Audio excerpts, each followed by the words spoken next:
Good morning, if there is such a thing. I am Arthur, and I'm 88. At this age, you don't wake up to start a new day. You wake up just to confirm you're still in the game. Sit down for a moment, my friend, and let the world outside fade away for a while. I want to tell you about someone I knew a long time ago, in a city that never seemed to sleep, and a time that feels like another lifetime entirely. His name was Jack. He wasn't a bad man, not by any means, but he was a man possessed by a ghost. Not the kind of ghost that haunts old houses, but the kind that haunts a man's future. The ghost of not enough.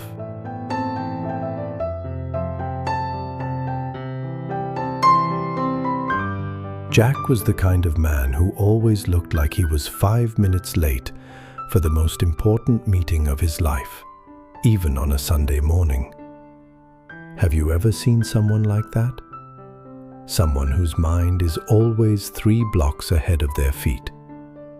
Even when he was just standing still by the water cooler, you could practically hear the engine of his mind roaring, burning through fuel that he didn't realize was his own life force.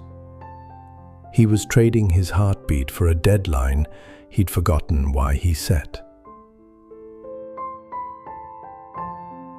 Back in those days, in the heart of Manhattan during the mid-60s, the air was thick with the smell of ambition and expensive tobacco. I would watch him from my desk across the hallway.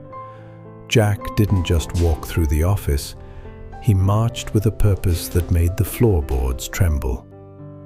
He had this unsettling habit of glancing at his gold wristwatch every 30 seconds, as if the ticking was a countdown to a catastrophe only he could see coming. He was a man in a hurry to get to a place he hadn't even defined yet.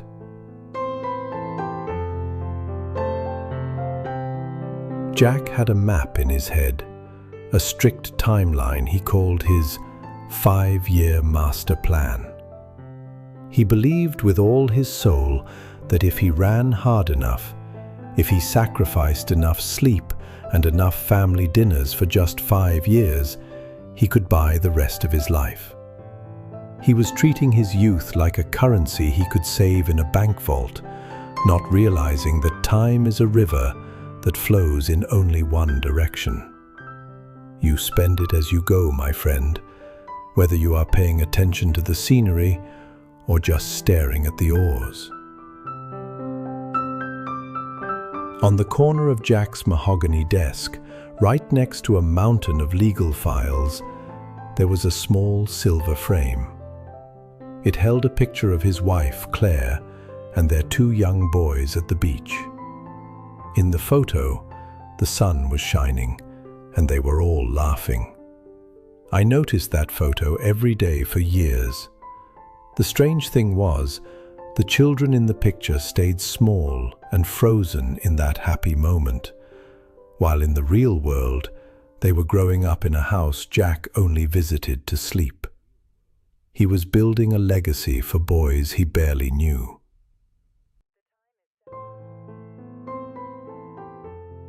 I want you to stop and think about your own morning today. Did you actually see the steam rising from your mug? Or were you already thinking about the email you had to send? Did you feel the warmth of the sun on your face? Or were you mentally rehearsing a conversation that hasn't happened yet? We live in the next, always chasing the next. Jack lived there too, in a future that never truly arrived, while the present was being stepped on like a cigarette butt on the sidewalk.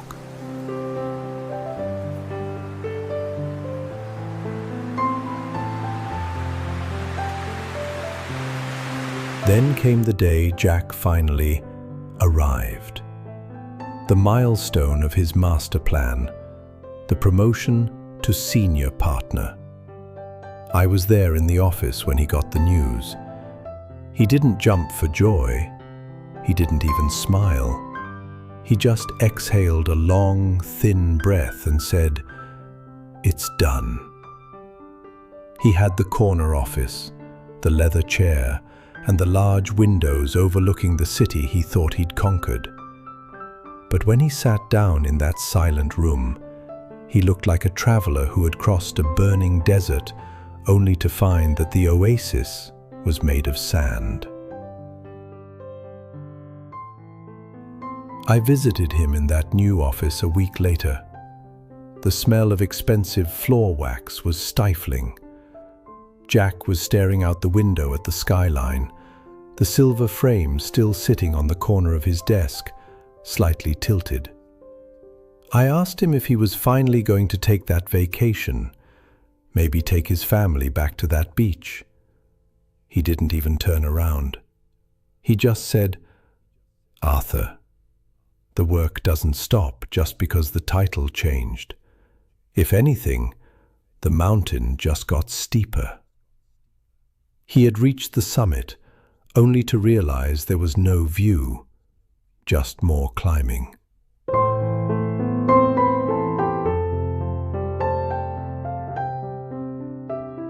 Time has a wicked way of moving slowly in the moment, but vanishing in the blink of an eye.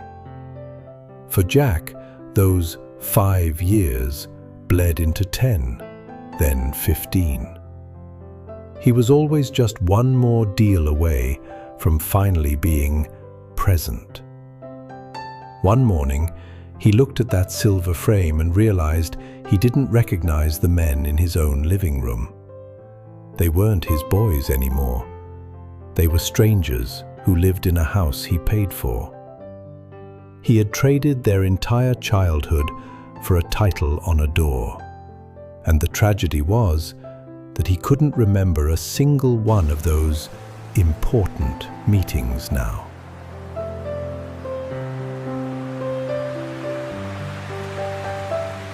I remember a dinner at Jack's house shortly after he retired.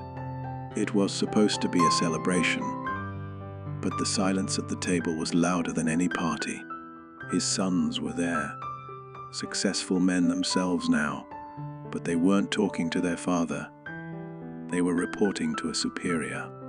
Every story was filtered, every laugh was polite. Jack tried to reach out, to ask about their lives, but the gap was 20 years wide. He had given them every comfort money could buy, but he had never given them the one thing they actually needed: his time. After the boys left, Jack and I sat on his porch. He looked at me with eyes tired in a way that sleep couldn't fix. He asked, "Arthur, where did I go wrong? Why does it feel like I'm a ghost in my own home?" I told him the truth, even though it hurt. I told him that a home is built with minutes, not bricks. You can't plant a garden in one day and expect a harvest the next morning. He had provided the house, but he had never lived in it. He was a provider who had forgotten how to be a parent. It took a long time, but eventually, the fire of ambition in Jack's eyes began to soften. He stopped checking his watch every 30 seconds. He retired his suits and bought a pair of gardening gloves. I visited him last Sunday, and the scene I saw was worth more than all his years at the firm. He was sitting on the grass, a little stiff in the joints, but smiling as he showed his grandson how to tie a fishing knot. The 5-year plan was gone, replaced by the simple, quiet rhythm of a summer afternoon.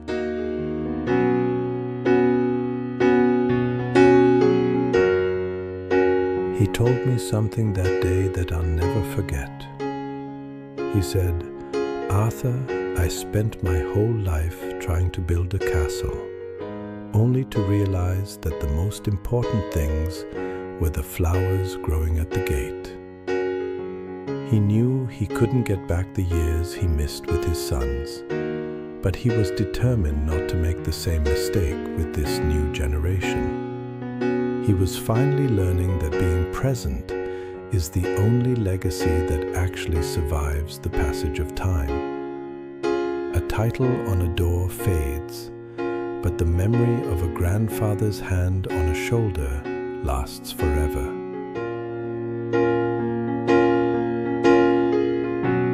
So, as you go about your day today, I want you to ask yourself, are you building a life, or are you just building a resume? The clock in your hallway doesn't care about your promotions or your bank balance. It just ticks. My advice to you is simple. Don't wait until you're my age to realize that the best part of your journey isn't the destination. It's the people walking beside you right now. Take a breath. Look around. Because this moment right here is the only one you are guaranteed to have.